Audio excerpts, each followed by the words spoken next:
অপবিত্র অবস্থায় কোরআন বা হাদিস অডিও শোনা যাবে কি? আসসালামু আলাইকুম ওয়া রাহমাতুল্লাহি ওয়া বারাকাতুহু। বিরাদরান ইসলাম, দ্বীনি প্রশ্নোত্তর পর্বে আপনাদের স্বাগত। এবার যে প্রশ্নটির উত্তর আমরা জানার চেষ্টা করব সেটি হচ্ছে, অপবিত্র অবস্থায় কোরআন বা হাদিস অডিও শোনা যাবে কি, অথবা মোবাইলে দেখে পড়া যাবে কি? এর উত্তর হলো, অপবিত্র অবস্থায় কোরআন স্পর্শ না করে জিকির হিসেবে মুখস্থ তিলাওয়াত করা যায়। বরং এই অবস্থায় কোরআন তেলাওয়াত শ্রবণ করা সহিহ হাদিস দ্বারা প্রমাণিত আছে। আয়েশা রাদিয়াল্লাহু আনহা বলেন, আন্না নবী সাল্লাল্লাহু আলাইহি ওয়াসাল্লাম কানা ইয়াত্তাকি ফি হাজরি ওয়া আনা হাইদ সুম্মা ইয়াকরাউ আল কোরআন।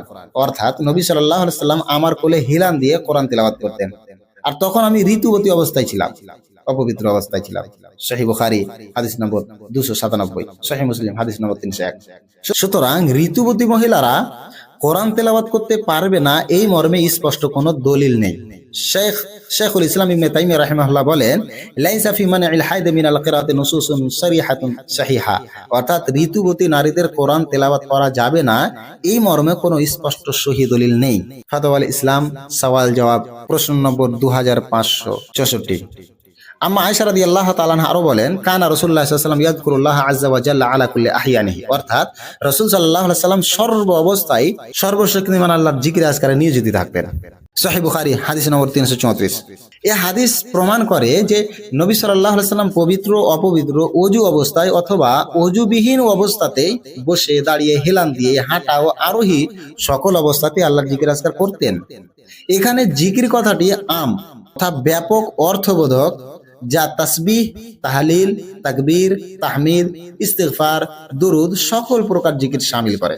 শেখুল ইসলাম ইবনে তাইমিয়া রাহিমাহুল্লাহ বলেন, রাসূল সাল্লাল্লাহু আলাইহি ওয়াসাল্লামের যুগেও মহিলা সাহাবীদের হায়েজ আসতো, কিন্তু তাদেরকে কোরআন তেলাওয়াত করা থেকে নিষেধ করা হয়েছে এরকম কোনো প্রমাণ নেই। যেমন জিকির আজকার ও দুয়া থেকে নিষেধ করা হয়নি, তেমনি কোরআন তেলাওয়াত থেকেও নিষেধ করা হয়নি। তবে কোরআন স্পর্শ করতে পাবে না, এটা স্পষ্ট। তাছাড়া অপবিত্র অবস্থায় যে কোরআন স্পর্শ করতে নিষেধ করা হয়েছে তা হলো মুসহাফ বা মূল আরবি কোরআন।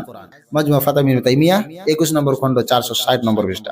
সুতরাং এক্ষেত্রে আমাদের মনে রাখতে হবে যে অপবিত্র অবস্থায় কোরআন বা হাদিসের অডিও শোনা যাবে, কোরআন স্পর্শ না করে মুখস্থ তিলাওয়াত করা যাবে, আর মোবাইলে কোরআন দেখে পড়ার ক্ষেত্রে মূল আরবি মুসহাফ স্পর্শ করার বিধান প্রযোজ্য নয়। সুতরাং অপবিত্রতা মানুষকে আল্লাহর জিকির থেকে বিরত রাখে না, তাই অপবিত্র অবস্থাতেও কোরআন তেলাওয়াত, শ্রবণ, জিকির আজকার ও দুয়া করা যাবে। তবে মুসহাফ বা মূল আরবি কোরআন স্পর্শ করার বিষয়টি পৃথক বিধানের অন্তর্ভুক্ত, সেটা পবিত্রতা অবস্থাতেই স্পর্শ করতে হবে। অবশেষে আল্লাহর কাছে দোয়া করি, আল্লাহ আমাদের সঠিক নিয়ম মেনে চলার তৌফিক দান করো, আমিন। আসসালামু আলাইকুম ওয়া রাহমাতুল্লাহ।